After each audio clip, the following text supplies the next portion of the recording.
Salam alaikum. Donc, dans cette vidéo, on va essayer de voir comment en fait peut-on mettre en place la directive page pour pouvoir effectuer une redirection, surtout vers une page d'erreur. Parce que bien sûr, une certaine erreur apparaît quelque part dans une page GSP. Donc, on va supposer, on va prendre notre page qu'on a élaborée l'autre fois, donc la page ma page.gsp. Et donc, on va simuler une certaine erreur. Donc normalement, les erreurs au niveau des pages GSP sont imprédictibles. Donc ils sont détectables, si vous voulez, seulement au niveau de l'exécution. Donc il y a deux types d'erreurs qui peuvent apparaître. Donc des erreurs qui concernent la syntaxe. Par exemple, je sais pas, je peux oublier par exemple point virgule ici, un tag, je peux pas le fermer par exemple, mais je peux oublier de le fermer, etc. Soit, soit des erreurs, si vous voulez, qui sont liées à l'implémentation. Donc, implémentation concernant le code Java.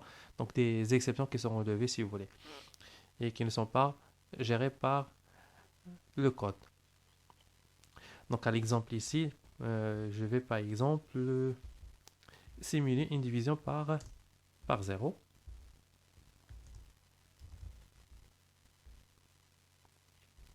Voilà. Donc, on va dire que pour cette page-là, par exemple,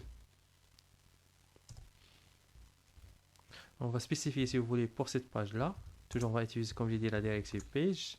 On va utiliser la propriété, par exemple, et erreur, qui est la page d'erreur qui sera convoquée lorsqu'une erreur apparaît au niveau de cette page-là.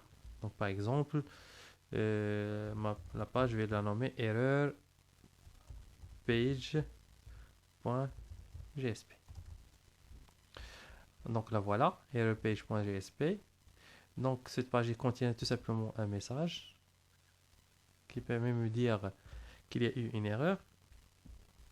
Et donc, je vais ajouter aussi quelques informations ici pour spécifier que cette page, c'est une page d'erreur.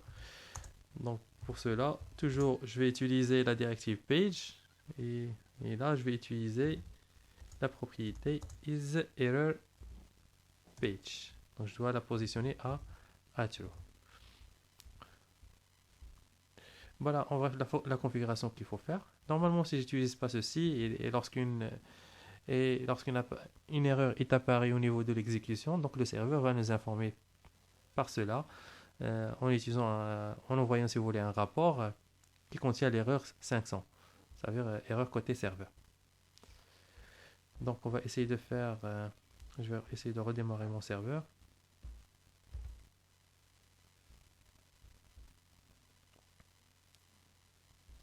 Donc je répète ici, j'ai schématisé quoi ici, une division par 0, donc la page elle contient une erreur.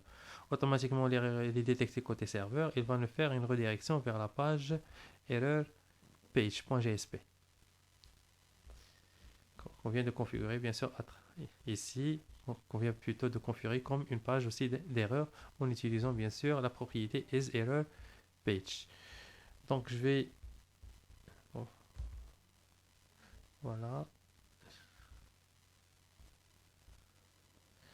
je vais essayer de l'exécuter sur le serveur. Donc ici ça va pas apparaître, CTRL C.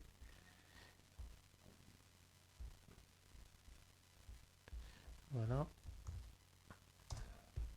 Et voilà, la redirection elle a bien été effectuée. On se trouve maintenant dans la page erreur page.gsp qui nous affiche bien sûr le message d'erreur.